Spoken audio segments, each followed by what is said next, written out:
गरीब साध साध सब नेक हैं, आप अपनी ठोरे। जो सतलोक ले जावेंगे वो साधु कोई और।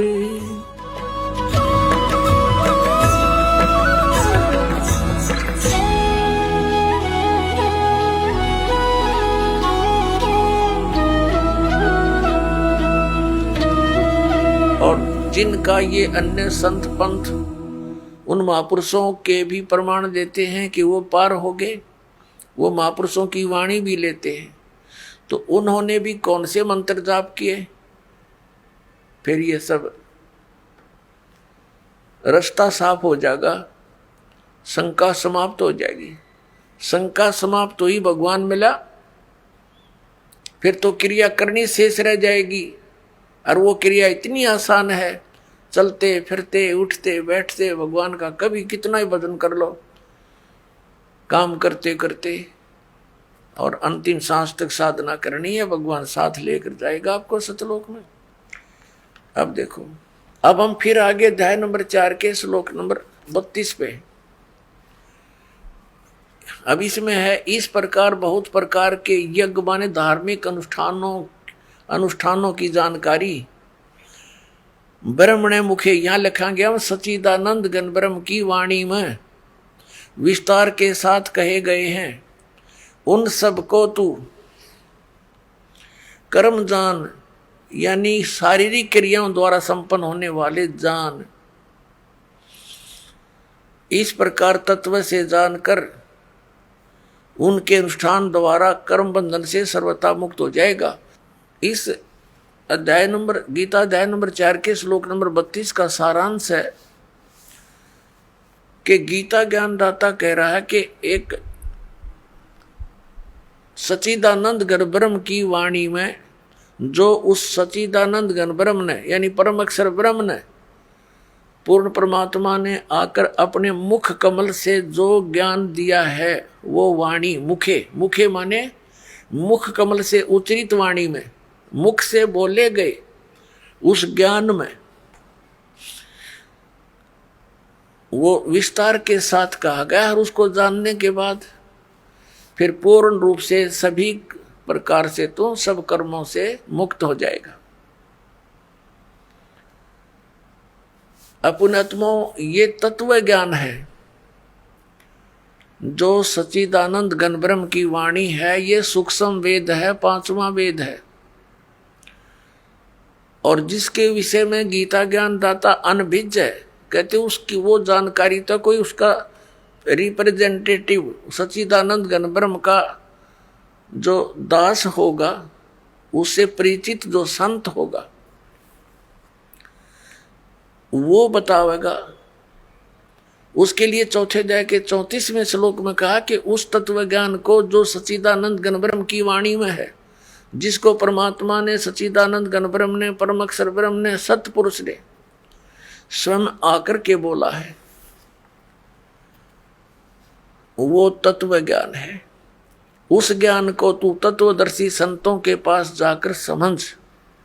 ये देखिएगा चौथे अध्याय का 34वां श्लोक।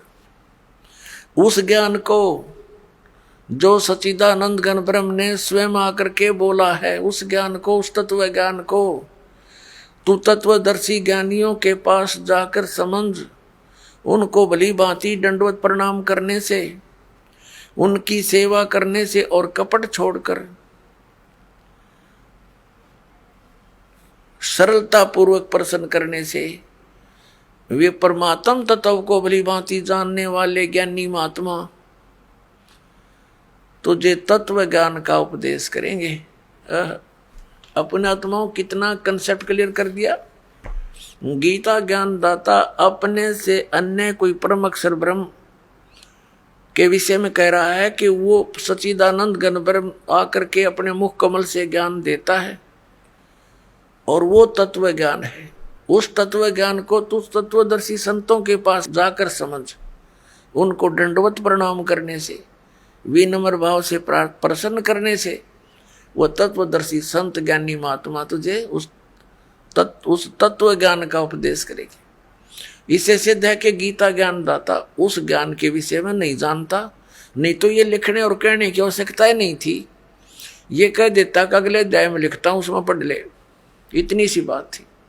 ये नहीं जानता, इसने उस ज्ञान को, पांचवें वेद को नष्ट कर दिया था, और उसको प्रदान करने के लिए परमात्मा स्वयं आते हैं। अपने आत्माओं यहाँ एक कंसेप्ट और क्लियर करेंगे। गीता ज्ञान दाता कहता है, अब उसकी पहचान भी बताता है कि वो तत्वदर्शी संत होगा कैसा। श्रीमद् भगवत गीता अध्याय नंबर 15 के श्लोक नंबर 1 में तत्वदर्शी संत की पहचान बताई है। क्या बताया है कि ये एक संसार रूपी उल्टा लटका हुआ वृक्ष समझो, पूरा विश्व सब ब्रह्मांडों समेत, और जिसकी ऊपर को जड़ है, नीचे को तीनों गुण रूपी शाखा है। श्रीमद् भगवत गीता अध्याय नंबर 15 के श्लोक नंबर 1 से लेकर 4 में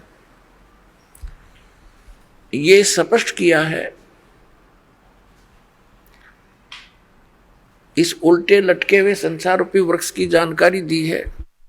अब आपको ये उल्टा लटका हुआ संसार रूपी वृक्ष दिखाते हैं, फिर आसानी से जो दास सब सदग्रंथों से रूबरू करने जा रहा है, आपको आसानी से समझ जाएंगे। देखिएगा, ये समझो एक संसार रूपी वृक्ष है पूरा,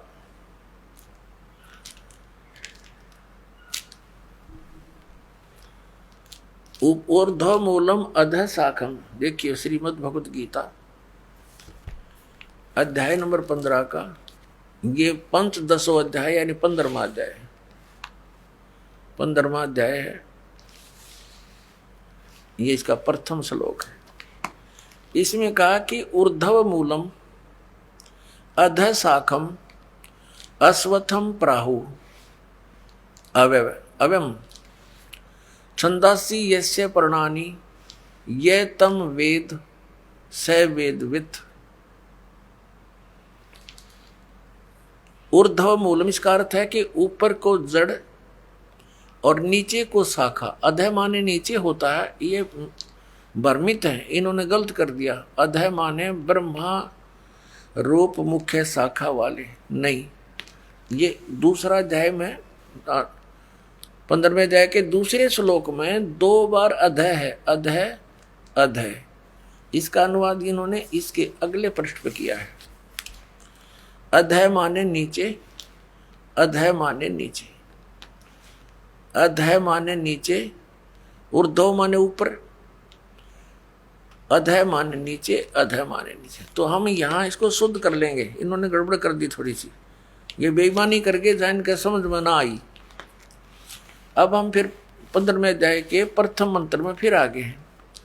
ऊर्ध्व मूलम ऊपर को जड़ और अधः शाखम नीचे को शाखा वाला, अश्वत्थम प्राहु अव्यम ये संसार रूपी पीपल का अविनाशी वृक्ष कहा है।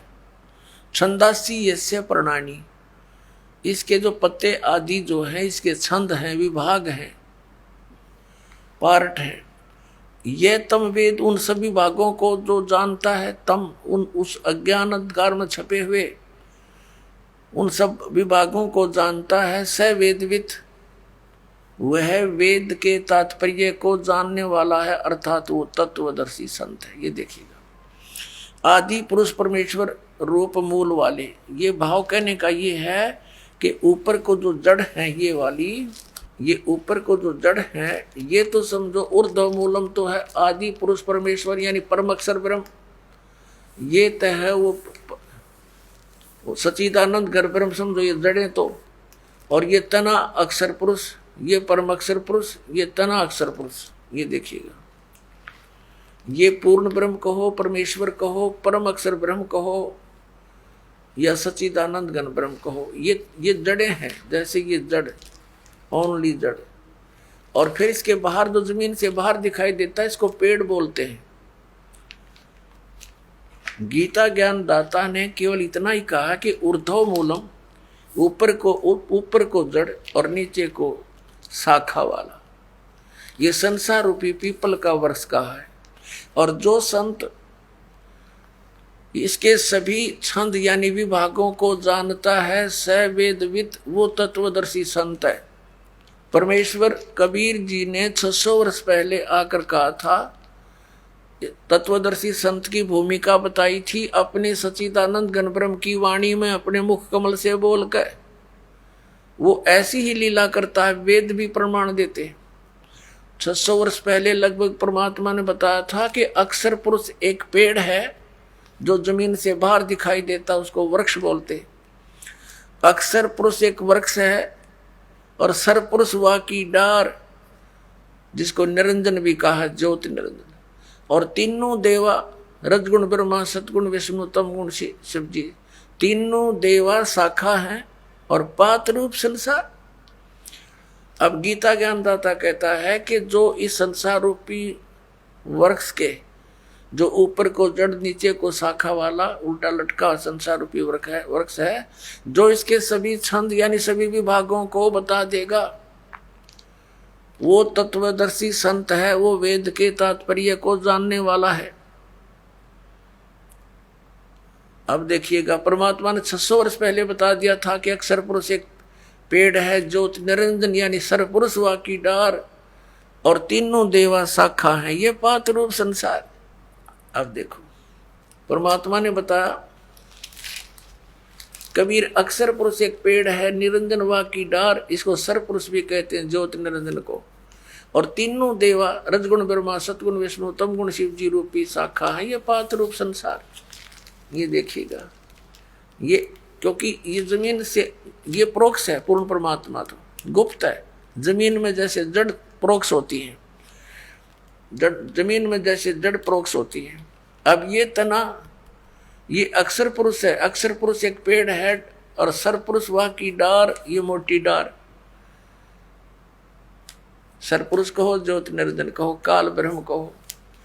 और तीनों देवा, रजगुण ब्रह्मा, सतगुण विष्णु, तम गुण शिव जी, ये शाखा है।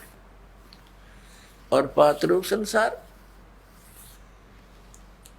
तो सच्चिदानंद घन ब्रह्म की वाणी में ये कंप्लीट ज्ञान लिखा हुआ है। गीता जी के अध्याय नंबर 4 के श्लोक नंबर 32 का ये निष्कर्ष है कि उस सच्चिदानंद घन ब्रह्म की वाणी में सब साधना यानी धार्मिक अनुष्ठानों की जानकारी बहुत विस्तार के साथ और यथार्थता से दे रखी है। उससे पूछो। और तत्वदर्शी संत की पहचान बता दी कि वो तत्वदर्शी संत बताएंगे तो कैसा होगा, वो जो संसार रूपी वृक्ष के सभी विभागों को बता देगा। स वेदविद, वह वेद के तात्पर्य को जानने वाला है, अर्थात वो तत्वदर्शी संत है। देखना, अब हम पढ़ रहे हैं, इन्हीं की वाणी पढ़ेंगे। आदि पुरुष परमेश्वर मूल वाले, अधः शाखम, नीचे को शाखा, ये गलत अनुवाद किया है, बेईमानी कर रखी है। और संसार रूपी पीपल के वृक्ष को अविनाशी कहते हैं, वेद जिसके पत्ते कहे गए, संतों का अर्थ वेद कर दिया।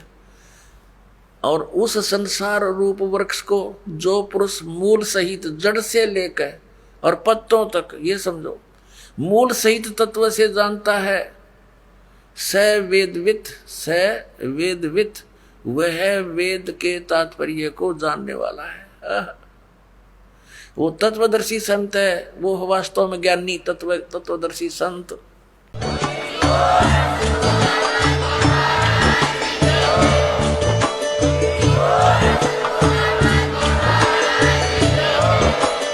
आप सुन रहे थे जगत गुरु तत्वदर्शी संत रामपाल जी महाराज जी के मंगल प्रवचन। अधिक जानकारी के लिए विजिट कीजिए हमारी वेबसाइट www.jagatgururampalji.org। संत रामपाल जी महाराज जी के शुभ आशीर्वाद से पूरे विश्व भर में 500 से भी ज्यादा नाम दीक्षा केंद्र हैं, जिन पर संत रामपाल जी महाराज जी द्वारा ऑनलाइन निशुल्क नाम दीक्षा दी जा रही है। अपने नजदीकी नाम दीक्षा केंद्र का पता करने के लिए संपर्क करें 8222880541।